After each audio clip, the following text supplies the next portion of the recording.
Striking the right balance. If flexible workplaces are to become a mainstay of our working lives in the long term, managers may need new methods of ensuring that productivity remains high. By Jessica Muddett. Many employers have recently discovered the benefits of flexible working arrangements for their staff, such as improved mental health, higher productivity rates, and reduced absenteeism. This is confirmed by Creating Mentally Health Workplaces, a review of the research, a joint report published by the Black Dog Institute, the University of New South Wales, and the National Mental Health Commission in April. The report also found that mental health problems are costing Australian businesses in the vicinity of $11 billion each year, and that many of these issues are exacerbated by overly rigid workplace practices. However, the benefits stemming from flexible work are not conferred automatically. Managers may need to implement new systems and develop existing skills to ensure that they get the most out of a more flexible workplace. When the boundaries between work and home are blurred, many of us struggle to switch off at the end of the day. If left unchecked, this can result in burnout. Quote, "Many people have told me they feel like they have been working long days without necessarily being all that productive," says workplace expert Michelle Gibbons. If there's no structure around when you switch off, it's very easy to just keep working. End quote. To combat this, many leaders have been holding Zoom catch-ups at the end of the workday with the purpose of switching gears. Quote, "Those in the meeting are not allowed to talk about work because the intention is to draw a line under the workday. They might talk about their pets or take the call while going for a walk outside," explains Fiona Robinson, culture and leadership expert and author of the forthcoming book, Rules of Belonging. She says managers also need to be clear about the rules of engagement. Creating a shared understanding about what can be done with a phone call or email as opposed to a face-to-face discussion will help prevent burnout and Zoom fatigue, which occurs as a result of excessive video calling.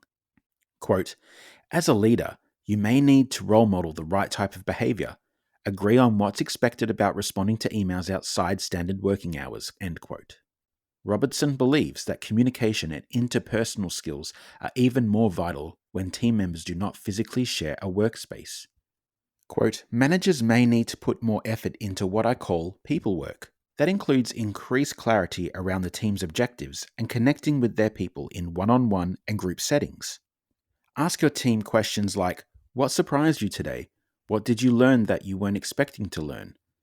This kind of collaboration happens more informally when people are in the same physical location. For instance, when you bump into someone while you're making a cup of tea." End quote. Peter Wilson, AMFCPA, the president and chairperson of CPA Australia and the author of Make Mentoring Work, agrees. Quote, "As a manager in a remote space, you have fewer sources of intelligence on the total output of work.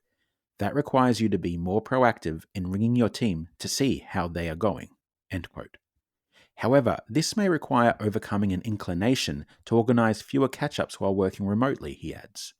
Quote, "The longer you are alone, the more self-contained you can become.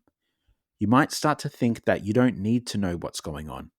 It takes a fair amount of mental resilience to be proactive and continue to call people and find out what they're up to." End quote.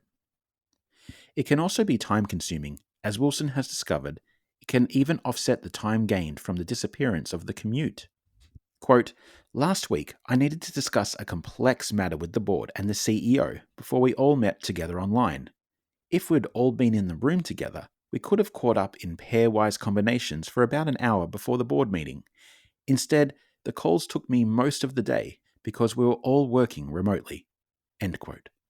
To adapt, managers may need to be more rigorous in scheduling and prioritizing their day-to-day tasks. Another way to prevent managers being overburdened with check-ins is to establish multiple channels of communication and development, such as by setting up a mentoring or coaching program. The joint report found that this can also help boost personal resilience and stress management. Quote, "If you've got a mentor, even a virtual mentor, they can offer a safe harbor where it's possible to have honest discussions," Wilson says. He goes on to say, "The mentor also provides encouragement, skills reinforcement, and advice on alternative strategies, which helps the mentee become capable of doing things that they didn't think they could. And this is what leads to improved productivity and performance. End quote.